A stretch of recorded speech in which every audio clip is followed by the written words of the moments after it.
मुख्यमंत्री के घर को चर्चा का विषय बनाना चाहती है भारतीय जनता पार्टी।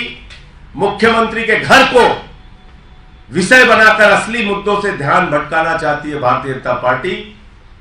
और आज मैं भाजपा के प्रवक्ता संबित पात्रा को सुन रहा था, अगर तुम में जरा भी नैतिक साहस है तो पूरे देश से अपने प्रधानमंत्री जी को बोलिए कि पूरे देश से हाथ जोड़कर माफी मांगे कि कोरोना के समय में चुनावी रैलियां करके कोरोना क्यों फैला रहे थे।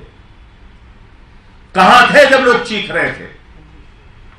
पूछे प्रधानमंत्री से, अगर जरा सा भी नैतिक साहस है कि उस कोरोना के समय में जब लोग मर रहे थे तो आप 8,000 साढ़े 8,000 करोड़ का जहाज अपने लिए क्यों खरीद रहे थे? पूछिए अगर जरा सा भी नैतिक साहस है कि 12-12 करोड़ की अपने इर्द गिर्द घूमने वाली कारें क्यों खरीद रहे थे उस वक्त जब लोगों की जान जा रही थी।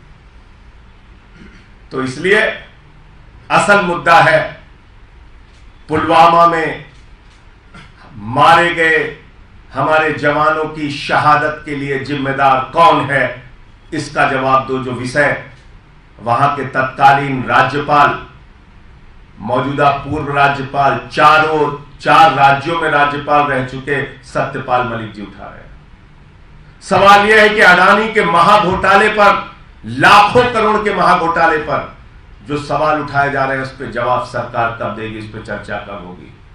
और प्रधानमंत्री जो हमारे शहंशाह आलम हिंदुस्तान के फकीर, गरीब चाय बेचने वाले 550 करोड़ रुपए के घर में रहते हैं, लाखों का सूट पहनते हैं, लाखों का पेन इस्तेमाल करते हैं, लाखों का चश्मा इस्तेमाल करते हैं, दिन में कई बार कपड़े बदलने का काम करते हैं, उनका जवाब कब दोगे?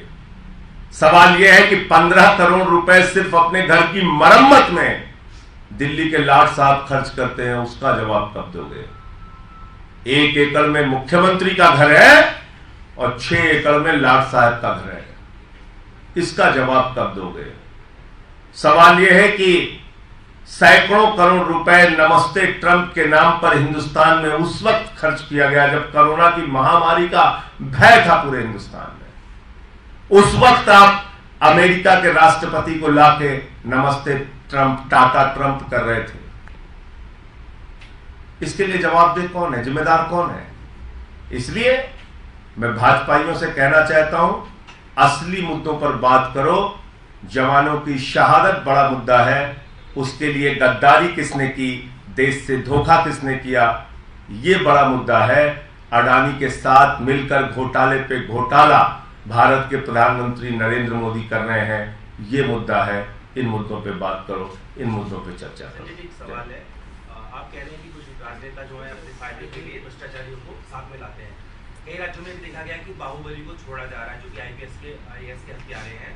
इस राजनीति को किस तरीके से देखते हैं? बिहार में हुआ भी आनंद मोहन बस। देखिए, मुझे उस विषय की पूरी जानकारी नहीं है कि क्या पूरा मामला है। अभी आपके माध्यम से मैं सीधे लखनऊ से आया और सीधे प्रेस कॉन्फ्रेंस में आ रहा हूँ। पूरी घटना की जानकारी हो जाए तो जरूर आपकी बात का जवाब दूंगा। इसमें जो कागज दिखाए जा रहे हैं उससे कितना आप सहमत हैं? आपको लग रहा है कि ये जानकारी सही नहीं है या फैक्ट से? नहीं, मैं ये कह रहा हूँ कि भाई कोई कानूनी रास्ता अपनाएंगे? नहीं, मैं ये कह रहा हूँ कि एक मुख्यमंत्री के घर में 3 घटना हुई। 80 साल उनका पुराना घर था, पीडब्ल्यूडी विभाग ने उसको तोड़ के बनाया, 30 करोड़ की लागत में वो घर बना। उसके ऊपर कल से चर्चा किए जा रहे हैं, बीजेपी वाले चिल्ला रहे हैं, चीख रहे हैं। तो जरा अपने लाट साहब से भी तो पूछिए आप, 15 करोड़ रुपए तो उनके घर के मरम्मत में खर्च हुआ। 15 करोड़ रुपए मरम्मत में, नया घर बनाने में नहीं। मुख्यमंत्री का तो नया घर बना, एलजी के तो मरम्मत में 15 करोड़ खर्च हुआ। चलो उससे आगे निकल जाओ आप। प्रधानमंत्री के घर के रिनोवेशन में 90 करोड़ रुपए खर्च हुआ, उससे भी आगे निकल जाओ आप। 500 करोड़ रुपए का हमारे देश के फकीर, हमारे देश के झोला छाप फकीर प्रधानमंत्री, जिसको अपने आप को कहते हैं मैं झोला छाप प्रधानमंत्री हूं, उनका जो घर बन रहा है वो 500 करोड़ रुपए में बन रहा है। और उसके पहले उस विराट महल में जाने से पहले 90 करोड़ रुपए खाली घर के रिनोवेशन में खर्च हो रहा है। ये फैक्ट्स, इस पे बात करो। कितने लाख का चश्मा इस्तेमाल करते हैं, कितने लाख के पेन इस्तेमाल करते हैं, कितने लाख का सूट पहनते हैं, करो चर्चा करिए कि 12-12 करोड़ की कारें उनके काफिले में क्यों घूमती हैं। चर्चा करिए कि 8,500 करोड़ रुपए का जहाज उन्होंने क्यों खरीदा। और ये दोनों काम उस वक्त किए जब कोरोना की महामारी थी देश में।